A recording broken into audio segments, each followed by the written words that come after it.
સુરતમાં સાંસદ અને પૂર્વ સાંસદ વચ્ચે ઓફિસની જગ્યા માટે ખેંચતાણ થઈ, જ્યાં નિયમ મુજબ સાંસદને ફેસિલિટી સેન્ટર માટે મળે છે સરકારી જગ્યા.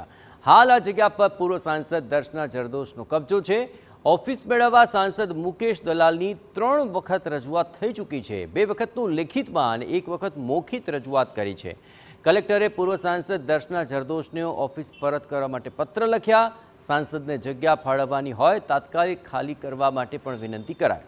વારંવાર પત્ર લખવા છતાં ઓફિસ ખાલી ન કરાતા હવે વિવાદ વકરી રહ્યો છે. ઓફિસની ખેંચતાણમાં કલેક્ટરને સૂડી વચ્ચે સોપારી જેવો ઘાટ ઘડાયો છે. મારો હક અને મારો અધિકાર માત્ર સક્ષમ સત્તાધીશ સમક્ષ માંગણી કરવાનો હોય છે અને તે પ્રમાણે મેં કરી છે. તમે પત્ર પણ લખ્યો, તેમાં કયા પ્રકારનો ઉલ્લેખ છે? મેં પત્રમાં આ જ ઉલ્લેખ કર્યો છે કે ફેસિલિટી સેન્ટર માટે સરકારી ગાઈડલાઇન્સ પ્રમાણે મને જગ્યા ફાળવવી, જેથી હું મારા મતદારો અને કાર્યકર્તાઓને ન્યાય આપી શકું. દસ્તાવેજ જોડે કોઈ ચર્ચા થઈ તેની વાત ઓફિસમાં? મેં સક્ષમ સત્તાધીશ સમક્ષ રજૂઆત કરી છે. તેમના દ્વારા શું કહેવામાં આવ્યું છે? એમને એવું કહ્યું છે કે અમને ચાવી મળશે અને કબજો મળશે એટલે હું આપીશું.